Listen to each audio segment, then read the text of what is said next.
remixed, reloaded, re-edited.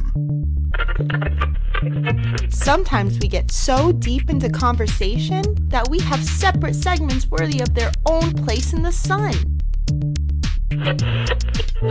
Here is a reshuffled mini episode. We're here with another amigo, Alonzo Richardson of the Backlook Cinema. You guys are killing it on Instagram. There's always an explosive promo. There's always a big topic roundtable. Here tonight, he was just like, forget these franchises. Let's talk about these very bizarre, probably banned in certain countries, just like superhero movies and comic book adaptations, movies that are very hard to describe. So it's going to be very zany. So get ready for us to warp your brain, guys. I don't know. I don't think that some of these aren't that hard, but they're definitely they're not as different as I expected them to be. At least the movies that I watched. So we talked about watching Champions, which is like, what if the Russians did the Avengers movie? And then there was Russia's not known for having any sense of quality, but for them to just flat out disown it, saying, yeah, we can't do better. That was what was kooky to me. I'm like, really? You disown it right out the bat? You don't even do like a sports star or a rap star where it's like, I'm too proud to fail, like right. And then there was Arch Enemy, which Arch Enemy was a cool concept. I don't think it was based on any previous work. I didn't look deep into the background, but it was very what do you call it? A very different take on the superhero genre that I like. Still out there, yeah. And then Shadow in the Clouds, which when I started watching, realized wasn't actually a superhero movie, but I enjoyed it. You could say it was a comic book movie, but not actually a superhero movie. It is weird, yeah. It's like the Punisher with supernatural abilities. Are we talking about the same movie? I mean, how would you describe Arch Enemy? Because like he's... Oh, no, I said Shadow in the Clouds. I'm sorry. Oh, yeah, Shadow in the... Oh, well, yeah. Yeah, Shadow in the Clouds, I was just saying, was not a superhero movie per se, but it easily looks like a comic book movie. Yeah, essentially it. Yeah, Arch Enemy is kind of like the Punisher, kind of. If the Punisher was a bum. Right. Down in his luck. He's worse than down on his luck.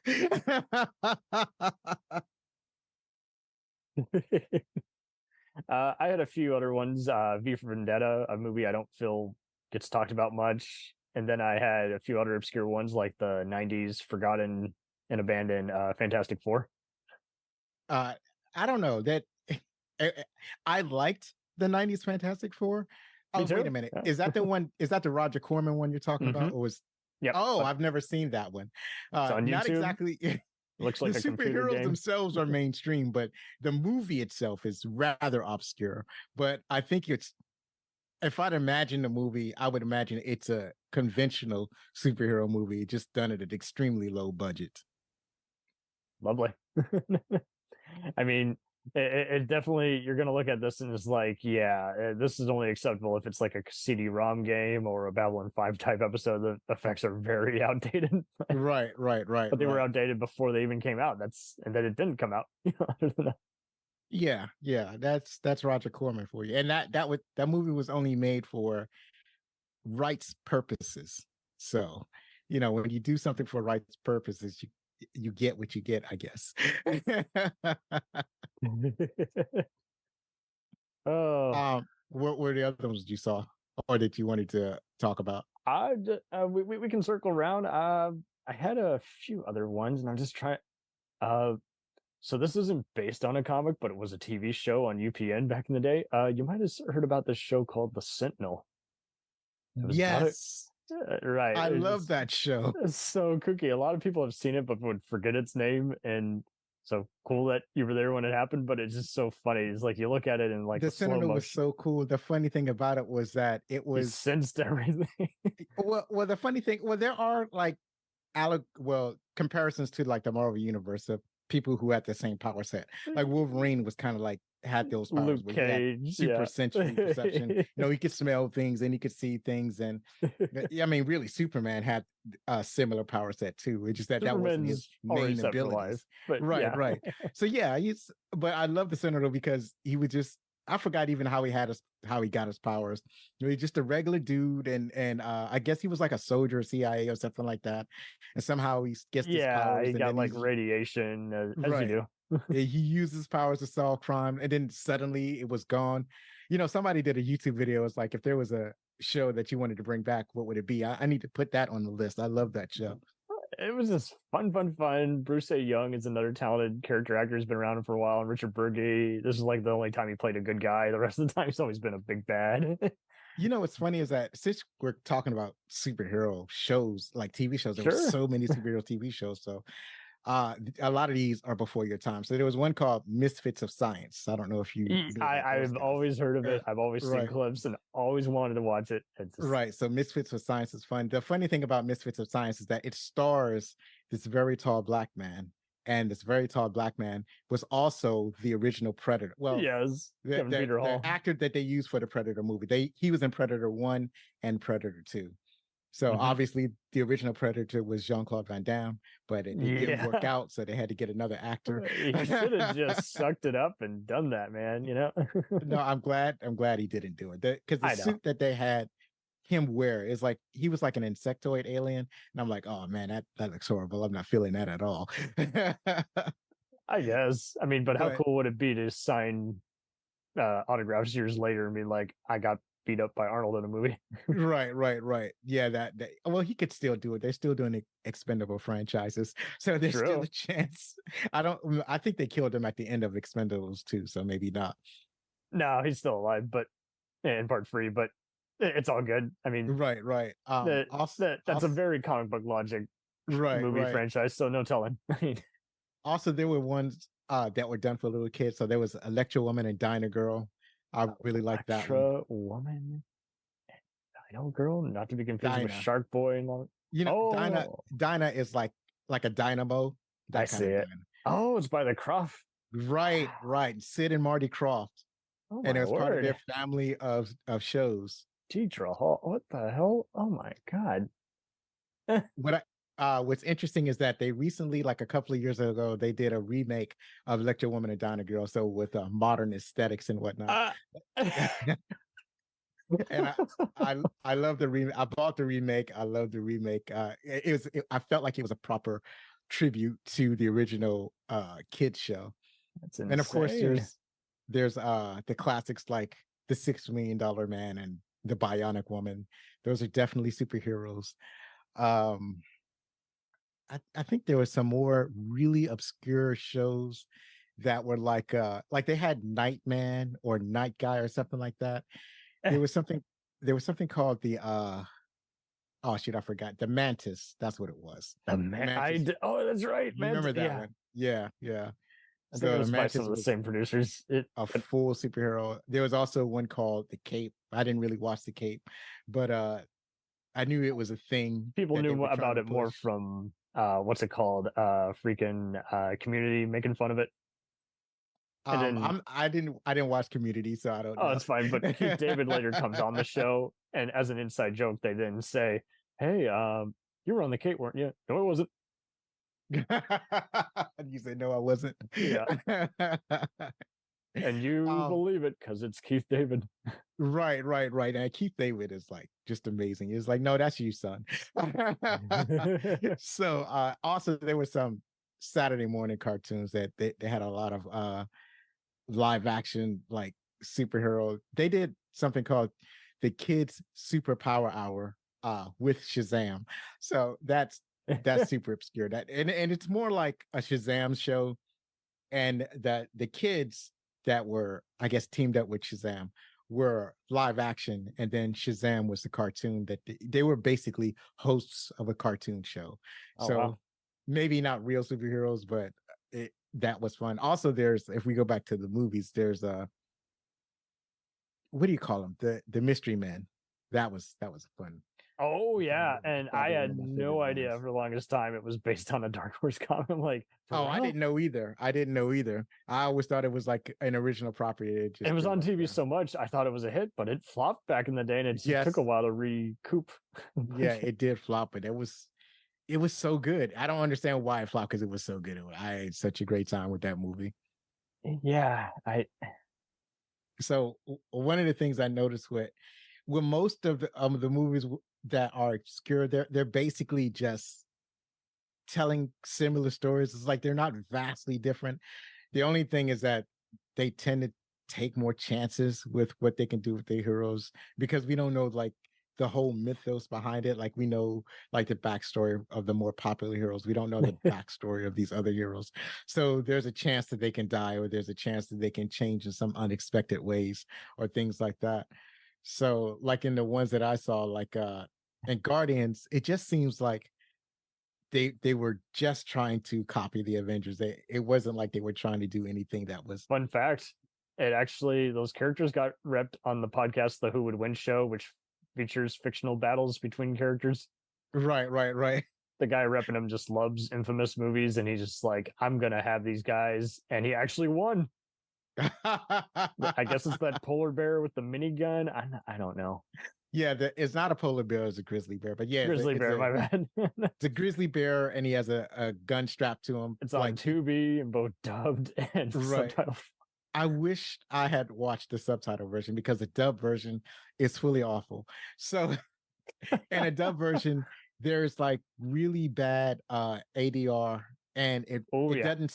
The people that are doing voice acting, they don't sound like the environment that the actors are in. So like if the actors are outside, the people doing the ADR still sound like they're inside in the recording booth. So it doesn't really work. Also, they seem to have the same accent that like an anime actor would have. So I feel like it sounded like an anime, and there wasn't a lot of emotion in their voices. It was all very flat. That's why I can't stand today's dubbing. It's just people are like, oh, I don't want to do subtitles. I'm like, you're gonna have to learn how to read, because I mean, yeah, getting people who sound like they just got picked off the street and they just can't even emote, it's gonna be a long haul. Also, there are good voice actors. There are good voice so actors. Many better ones. That do dubbing. But in this movies, they didn't get the good ones. They got the cheap ones, and the cheap ones didn't sound that good. But surprisingly, even though it was like, it really wasn't like breaking any molds and making superhero movies, the action in it was surprisingly good. What do you call it? The fight choreography was really good, and I appreciated that. Oh yeah, and it always has your attention, to be fair. Yeah, which is all it was for. It was a movie I always wanted to watch because I was like, oh man, what would this look like? Now I didn't have high expectations for it, and that was great, because having high expectations for a movie like Guardians you would have your heart broken. So as long as you're going watching Guardians with low expectations, probably rent it, don't buy it like I did. Now you're gonna encourage them. Right. Rent the movie or watch it for free on Tubi. You'll have reason. Yeah, it's hard to say you'll have a fun time. It's hard to say. And I'm very forgiving when it comes to movies, especially superhero movies. I'll accept almost anything. Like I'm one of those few people that likes the Multiverse of Madness. I love that movie. Or what was the other one? The Doctor Strange movie, the Multiverse of Madness. Did I say that already? Yeah, I yes, you did. Myself. Yeah. What was the other one? So the Multiverse of Madness, and then there was another movie that people didn't like, the Ant-Man movie, Quantumania. Yes. Okay. Yeah.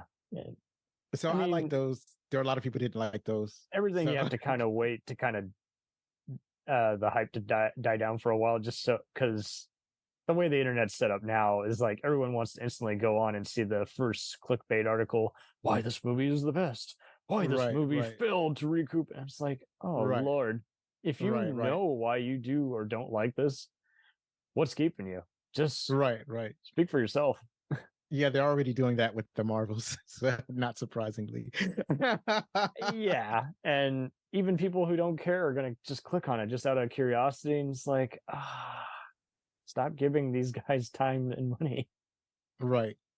So but the Guardians was like, it was I appreciated that, these were not heroes that I've seen before, and they had an interesting power set. Like I really liked it. Like it seemed like they kind of combined concepts. So they had this guy that was like, he was like the Flash, except he had these really long knives. And it was funny is that I actually thought of a concept like that. I was like, oh, wouldn't it be cool if the Flash had knives? So they had that dude, or the dude that could control rocks. So that was kind of a cool concept. And then like near the end of the movie, he had like a rock whip that Rock could solid electrocute people. Yeah. So yeah, the polar bear guy, the invisible girl type chick, which her power set was weird. And Let's then there just was call her another, the other oh, it was invisible just the girl. four of them. But the plot didn't make a whole lot of sense. There were events that happened that didn't make any sense. It was like they were just kind of throwing stuff at the screens, like, yeah, they'll like this, that shit. It's superheroes, they're kids, they'll like this. That's what it seemed like going to the movie was. So I think that compared to pretty much any other superhero movies, I think that other people care about their movies and these people didn't. Anything for an easy buck. What did you think about it? With Guardians, I thought it was just nutty, and I'm not mad when I see it, but I can see where it's kind of like the Star Wars holiday special. You have to just take it as a sarcastic thing. Otherwise, yes, you'll go crazy. And I do feel your pain. I have tried introducing certain ridiculous movies to people, and they're like, I can't stomach this, or what the hell. Like, even if they've seen something like Elvira or Mystery Science Theater, I think people are just too impatient now. And so, don't get me wrong, I value my time too, but if you know what you're in for, I mean, you should be able to just make it through instead of just be like, oh, I give up.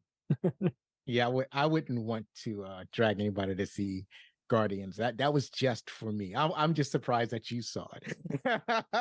Yeah, enough people were talking about it online. I'm like, oh, it can't be that bad. Maybe it's better than actual. I don't. And it's like, of course not. But it's just the amount of incompetency and yet still getting your attention. It's just very funny. It's just I can't stop laughing. I don't know why. It's Right, a goofy movie. Also, there was what you call it, the other movie that we saw, Arch Enemy. That was a jewel of a superhero movie. It kind of, I don't want to say it fell apart at the end, but it did kind of start. It started making less sense. The further the movie went along, it made less and less sense. But I really liked the concept of the movie, where you had this superhero, he fell through another universe, and you don't know if the stories he's telling is weird, because he just presents himself as just this homeless dude that drinks all the time. It's just wandering the streets, just drinking and talking nonsense. And I just love the fact that you don't know if what he's saying is real, because everything he's talking about is presented as animation. So you're not sure if he's talking out of his if he's just making stuff up, like a homeless person might do, like a person that have mental problems might do that, or if he's telling the truth and he just can't comes to grips. He lies to himself. I don't know. Right. He can't comes to grip to what he's doing at the present time in the new reality that he finds himself in. And then I like that slowly along as they continue the story, they slowly reveal parts of his story. Like it starts to corroborate his story, because he keeps talking about this woman, and that's his arch enemy. He keeps talking about this woman, and then suddenly it turns out that this woman is real, right? So yeah, and you're like, what? Right. And then it got these kids, and I found it was like a smart way to incorporate the kids in the story, because it's really the kids' story, and they're kind of following the superhero story. Like you had I forgot the main the main boy. It's a boy and a girl. So the main boy in the movie wants to be a reporter, and he's trying to interview this homeless dude because he thinks that's going to make his career or whatever.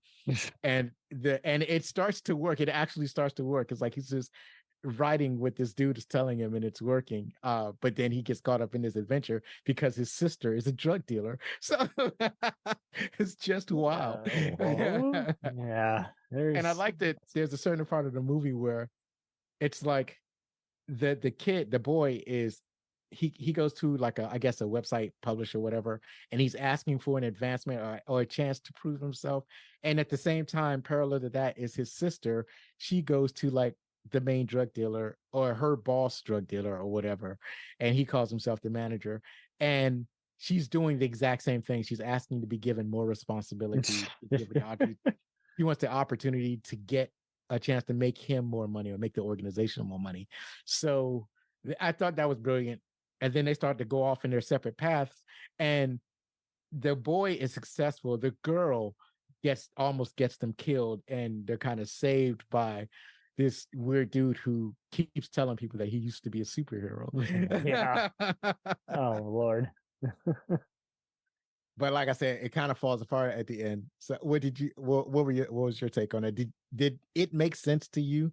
Did it fall apart at the end, or I was kind of indifferent. I was just kind of like, okay, they can probably do something with this down the road. And I don't think it made money, so I'm holding my breath. But I just kind of wish Meneghello could be a part of some big thing by now. Yeah, I think it was just on like streaming, or maybe it went straight to video. I'm not sure.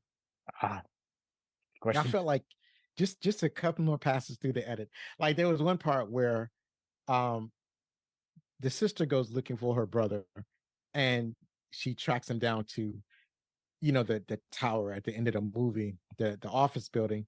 But how would she know that that's where she's at? Because she was knocked out when he was kidnapped. No, actually, he left when she was asleep. He left her. So there's no way for her to know where he was at. Like he didn't know where he was going.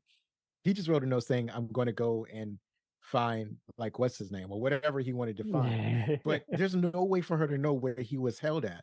So that's a huge plot hole. And they should have fixed that. Why no one could just even add a bit of dialogue? Maybe even just, I don't know. People need to be inspired. Well, Max Fist, the hero, the so-called hero, he had a tracker. He gave the boy like a watch, and he even just a line of dialogue say, "I'm a telepath. I know everything about you." And it's like, either that, or he could have made a tracker for her so that she'd be able to track the both of them, or whatever. Something. So, and then there was a part where at the end of the movie, he gets shot, but they don't explain why he gets shot. She says something. The person who shoots him has a line of dialogue and shoots him. I guess because she was wondering something, and they don't explain why exactly what her logic, her thought process was in shooting him. So that didn't make any sense. Well, other than that, the fight scenes and the overall story concept, I kind of like. So as far as like obscure superhero movies go, that's really a nice one. It's a winner. Yeah. There's another cool one about this one guy. So there's Chronicle, that's kind of another big one that's come out, but there was one in 2017. I think it was produced by WWE, and it had. You ever seen the show Psych? Yeah. Okay. Yeah. Gus, Julie Hill. So he was in this one as the villain, and it was called Slay. And it's about a street magician who uses his magical mind to save his sister and fight some other drug dealers. That sounds more like shit. I don't even know. I guess that could be a superhero movie. Yeah. It was on HBO for a bit, and it's just very laid back, fun. Right. Did it feel like it had any stakes that were maybe different from traditional superhero movies? From a childhood perspective, I would definitely give it kind of a Goonies, just light enough to be fun, but also grim enough. And I mean, it's kind of similar to this other Stallone movie that just came out, Samaritan. Same kind of deal. Right. I was thinking about checking that out. How was that one? It's a little overlong, and it might have some dull moments for everybody, but when you get to the end, you do have fun with him dispatching the villain. And even though he's super powered, I think kind of like Bloodshot, it kind of was confusing me at first. I'm like, if he's super powered, why is he having such problems, going against all these dangerous, gangsters? Right. But And then there are some mainstream superhero movies that actually feels like a alternative superhero movie, or like yeah, a superhero. Like Wolverine is one of those. So that's he should have the world by now, but yet the world. I mean, you think he could conquer the world by now, but no. Oh, well, in the movie, he was poisoned by his antimanium skeleton. So it was just him and Professor X, and I guess Professor X killed all the X-Men. So now Wolverine is trying to take care of him so he doesn't kill anybody else or something. I can't remember how the movie works, but it felt, because it was almost like in a different timeline, because it was in the future, so they were really telling a different story, so the stakes were different, so they were really exploring a different style of storytelling when they made that movie. I guess that's why a lot of people are saying that's like one of the best superhero movies that's out there, because it took a lot of chances with the storytelling. Totally. And yeah. What was your take on the old guard? The old guard, that was fantastic. It was a Highlander meets the Expendables. You're like, what? Yeah, that's pretty much what it was. I was waiting for the lightning to strike everybody each time they power up.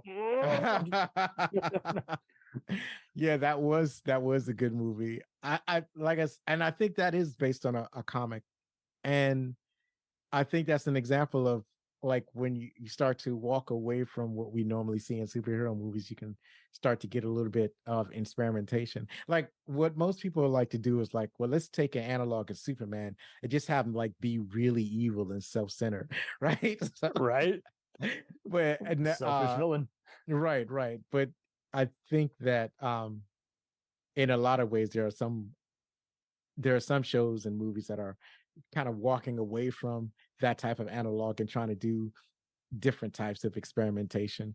There's a movie, I haven't watched it yet, but even though it's a Superman analog, but it's about this kid who grew up in an inner city, and he has Superman powers, and so he's being raised by his mom. I think it's Raising Jordan or Raising Jackson or something like that. So that's an interesting take. Like, how do you raise a superhero boy in an inner city? It's different than like Clark Kent growing up on a farm. Is a different take on that type of superhero storytelling.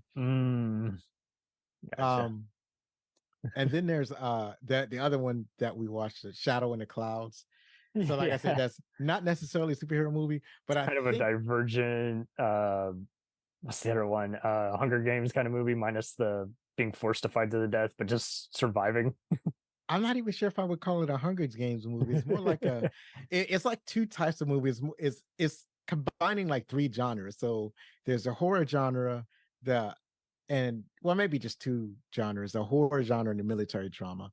So what's interesting is that the most unrealistic thing about the movie was, like, she was carrying a package, and you find out what's in a package. And it's like, when you find out what's in a package, I'm thinking, well, that's the most unrealistic thing about this movie. Like, I believe the gremlin because there was a gremlin in the movie. I believe the gremlin more than I believe what was in that package. What's in the package? That movie.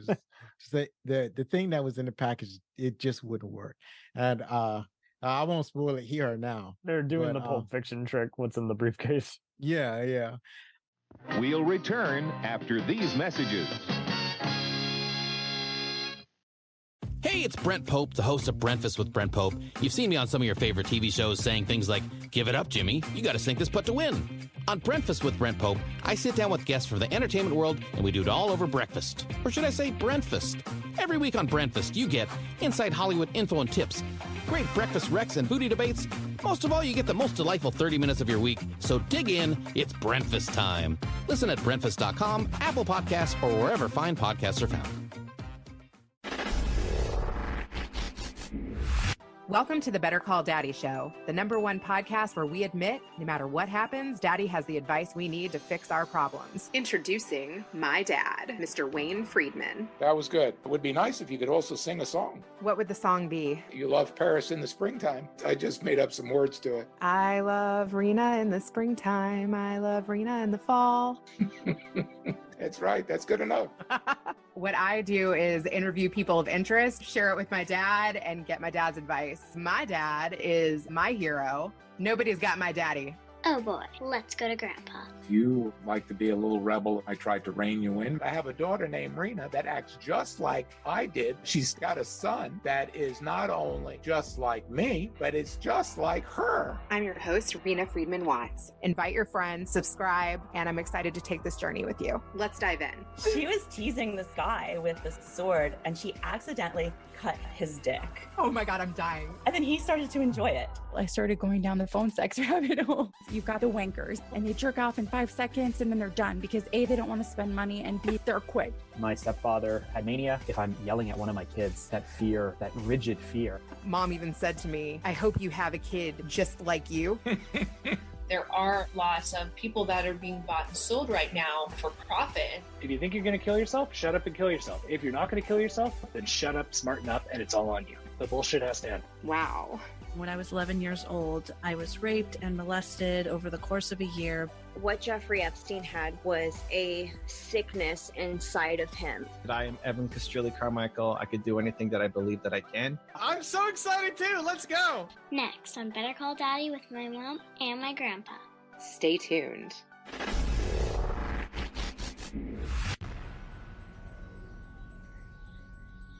The Jacked Up Review Show podcast is honored to be part of the Blind Knowledge Podcast Network. Join anytime, talk the talk, and enjoy yourselves. There's something enlightening for everyone with this crowd of cool cats. Check them out.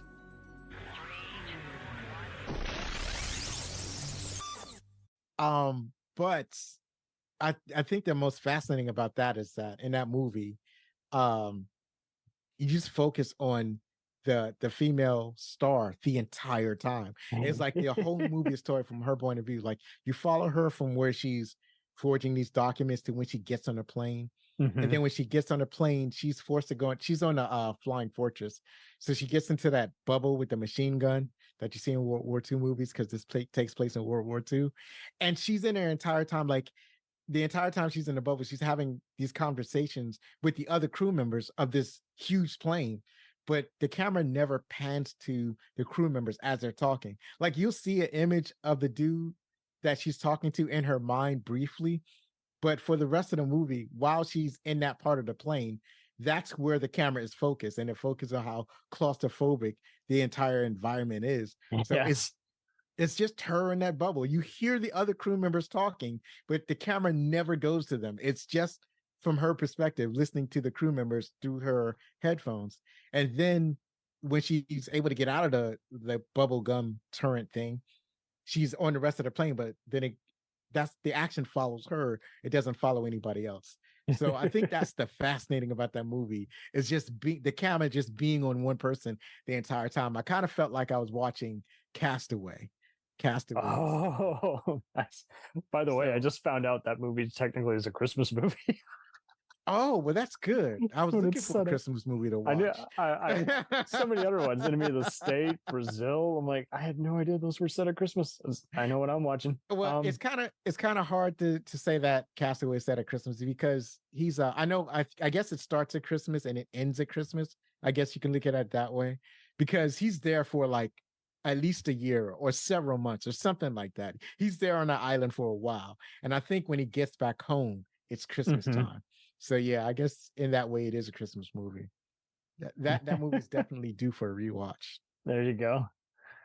I haven't seen it yet. Did you get a chance to see Slumberland? This new Jason Momoa Netflix superhero movie? No, I think like family film, just like a glancing blow at Slumberland. Like I think I've seen like one trailer for it. And I know that's out. I think the thing that's on top of mind for me right now, I'm not saying I'm going to watch it. I just know that I've strongly noticed it, is that there's a brand new Eddie Murphy Christmas movie that's about to come out. I don't know what it's called. That's sweet. Let me look at Christmas movie. I'm not sure. Oh, I did see that, but I thought it was just like a Photoshop thing. And it's like, no, it's a real thing. No, that's a real movie that's coming out. Candy Cane Lane. Wow. Tracy Ellis Ross. Okay, interesting. Wow. Yes. Robin Thede, love her. Okay, Chris Redd from SNL. Okay, wow. Well, that is a stacked cast. Okay, so it's for Amazon Prime. Wow. When Chris wishes for I guess this is a kind of an indirect superhero movie. When Chris wishes for the best Christmas ever in an effort to increase his chances of winning, he wakes up the next day with a surprise. The elf casts a magical spell that brings to life the 12 days of Christmas, wreaking havoc on the whole town. Okay. God, that's more like a I wouldn't call it a superhero movie. Let's put it that way. It's too magical to be a Christmas movie. There you go. Never mind. Scratch that. Not superhero. There's magic. Yeah, it's too magical. So we touched on some others. So like I have seen a bunch of superhero movies. Like right now, I'm sort of watching low key. I'm like way behind. And then like the other ones that I mentioned, like the Ant-Mans and the Doctor Stranges and whatnot. And there are very few movies that I don't like where superheroes are involved. So I'm kind of skewed that way. But I think that there's storytelling is kind of they're starting to tell some of the same stories. So I can see that they're struggling to break out to tell different, more experimental stories. So I seen some of that in the Marvels that they did some. They had some very interesting situations that go on in that movie that's different from what you normally see in superhero movies. And when you see it, you know what I'm talking about. There are a couple of there are a couple of events that take place where it's like, well, that's different. But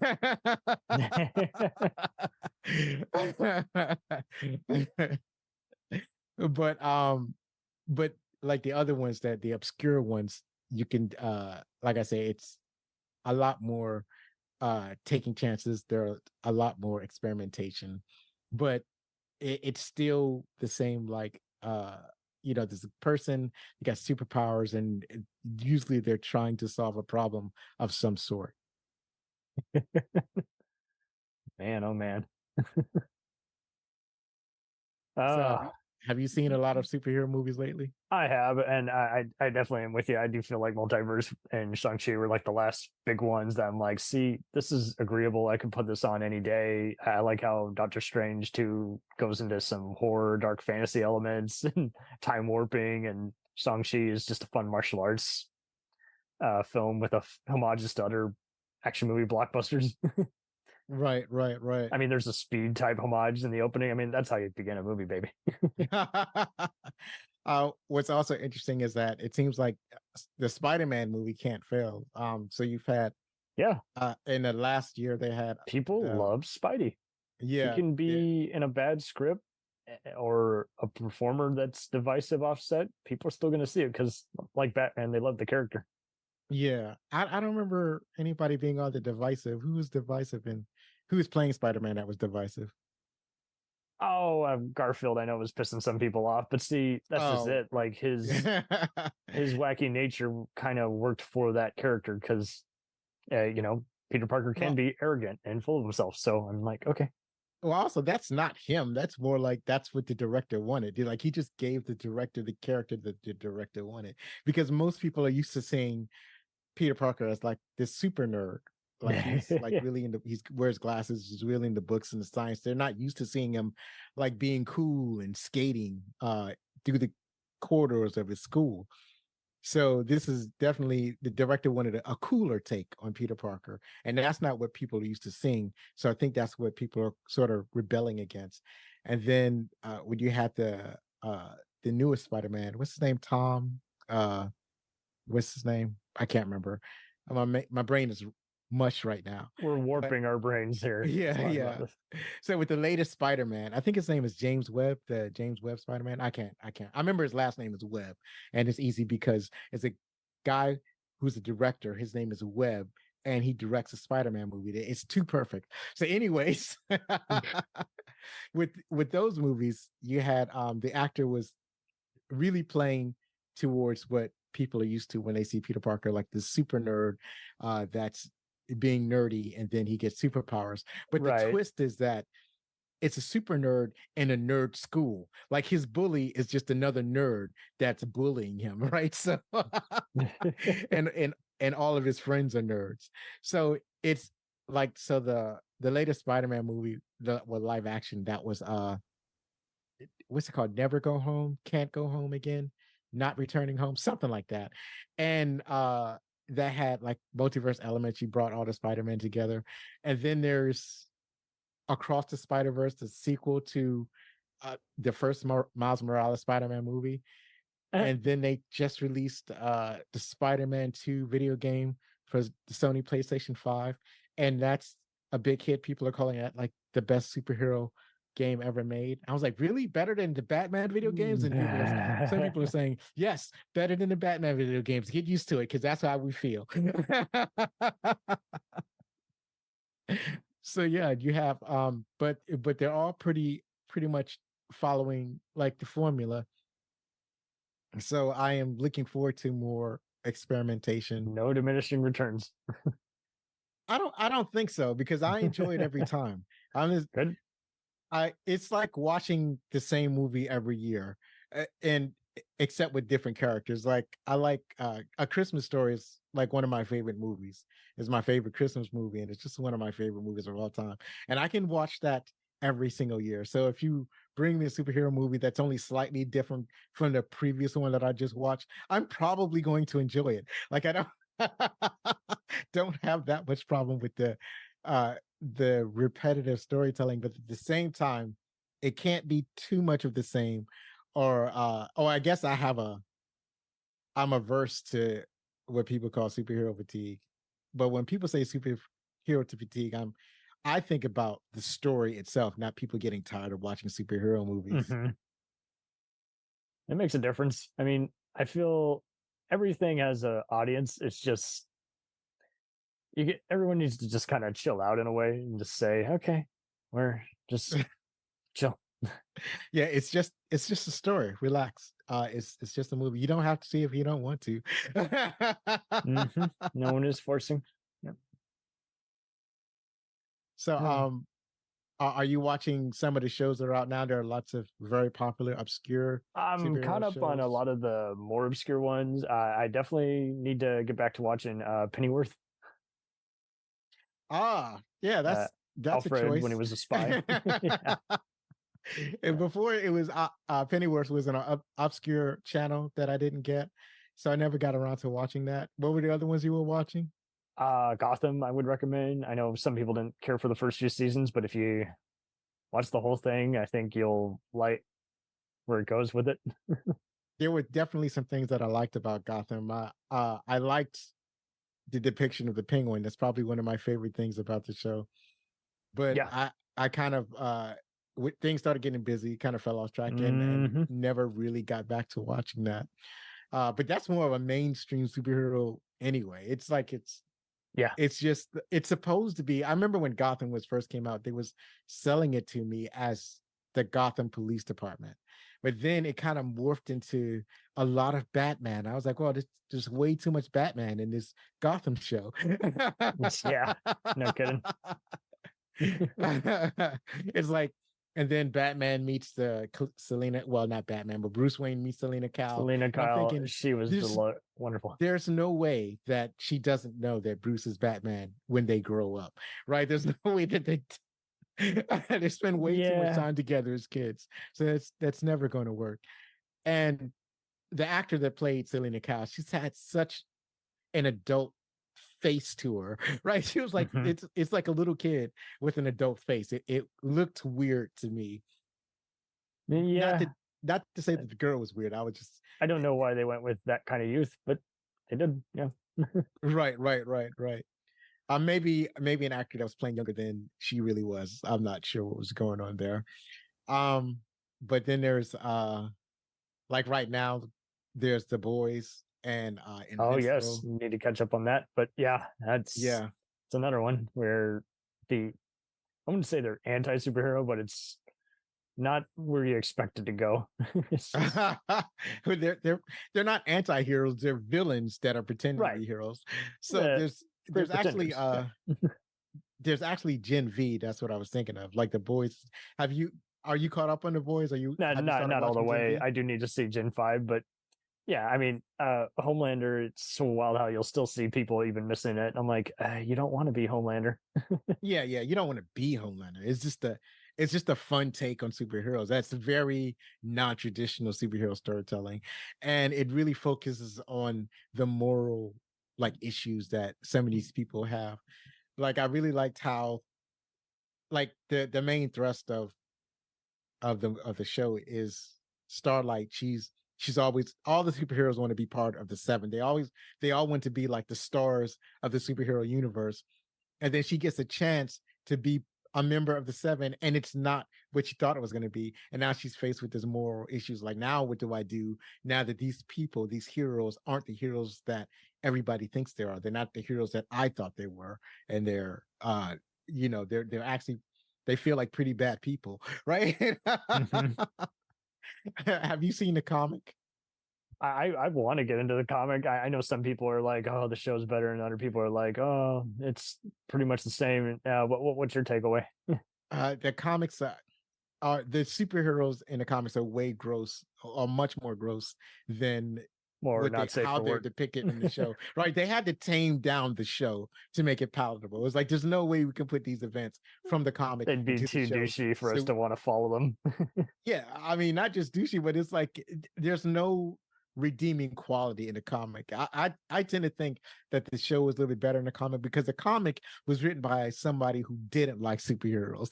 So to show his disdain for superheroes, he wrote this comic, right? So that's what you get out of it when you read it. But yeah, I tend to like, I haven't gone like through all of the comics, and the comics are kind of hard to get through because the characters in there, a lot of the characters in there are that gross. But and it's not like the characters on the show have that are all that redeemable, but they're easier to stomach. It's kind of like, like every other Tarantino thing, natural born killers, pain and gain. Some people are going to be tuned off, and other people are going to be like, well, at least we're laughing at their incompetence, Right. We're in on the joke. The characters aren't. Gen V is similar. Well, I think the way Gen V works out is that it kind of follows a similar premise, is that you got a hero, which you got a person with powers, and they're striving to be a hero. So she gets sent to this school, but it's like there are things about the hero that are kind of that she has to, because of her issues, she's trying to figure out a way to navigate the world with the issues that she has to deal with. And like, she's faced with the choices like, should I lie about this, or should I tell the truth? Or should I try to get in with the in crowd, or should I just keep to myself? Am I ready for this? Right. So I like the moral issues that the heroes find themselves in. And because they're children, like, they're not fully corrupt, like the Seven are. They're not all fully just a bunch of assholes.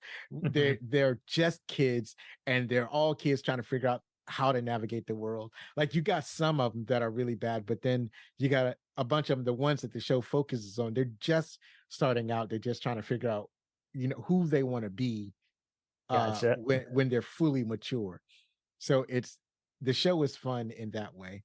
And of course you have like Invincible, which is like, it's essentially a Superman analog, but it's one of the best ones that have been made. Sweet. So I feel like that's a good place to kind of stop for now, but I feel like I'm looking forward to Gen V, because I definitely feel like with what they've set up previously, this whole universe can definitely go on for like 10 seasons and no one's going to get sick of it. It's just the right. A method to the madness, so to speak. Where can people find Backlook Cinema on the interwebs, and what do you got coming up that you want to promote? All right. So on the interwebs, the best way to find me is www.backlookcinema.com. I'm on all social media at Backlook Cinema, and I'm on various podcasts sometimes. So the last podcast I was on was there were a couple of podcasts I was on. I'm trying to think of their names now because brain is mush. I'm like in Quantum Leap where I got Swiss cheese brain. So it takes me a minute to remember the neuron atoms. So there's one show that I was recently on called Casual Nonsense. Woo! And on that show we talked about podcasting, like try navigating the world of podcasting. And Casual Nonsense is interesting because they basically they talk about different subjects. They have the host has interviews with different people, so that's very interesting. Sweet. And hold on a second. Retromade is another podcast I was on, and on Retromade we talked about what was that movie called? It's a movie about an alien and it's killing people, and it's made by John Carpenter. I remember it's called The Thing. Mm-hmm. Talked about. Yep. So my podcast comes out every other Monday. Yeah, with Katie. Yeah, and you remember that one? Yeah, with Katie and freaking Ryan. Yeah. No, they're part of the Last of the Action Heroes podcast. Yes. Yeah, awesome. Yeah, absolutely. So my next episode will be coming out I'm thinking it's next Monday. And I'll be having a guest on from a podcast called The Black Guy Who Tips. Actually it's two hosts, so it's Rod and Karen. And we're going to be talking about Alien Resurrection. So this will be the last in the Alien series because it's way past Halloween. So we need to stop talking about scary movies. But I went through all the Alien movies. I just watched Alien Resurrection. As I said earlier, I watched more movies this week than I've had in a long time. So just entertaining myself, I guess. I mean, however you want to have that happen. Yeah. Right. Okay. Well, this has been a delight, and I hope Thanksgiving is uneventful. Yeah, I hope so too. All right. Sweet. Be safe out there. Thanks, and happy Thanksgiving to you. Happy Veterans Day. I will do my best, man. I don't know where it's going to go, but I hope it's somewhere good. Yeah, absolutely. All right. You can do both and prosper. All right. Godspeed.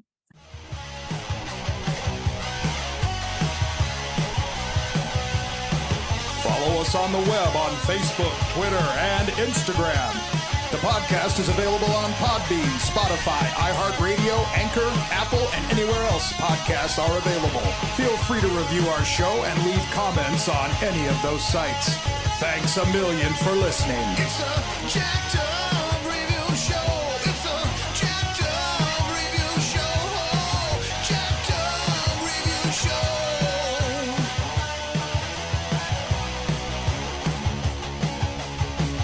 It's a jacked up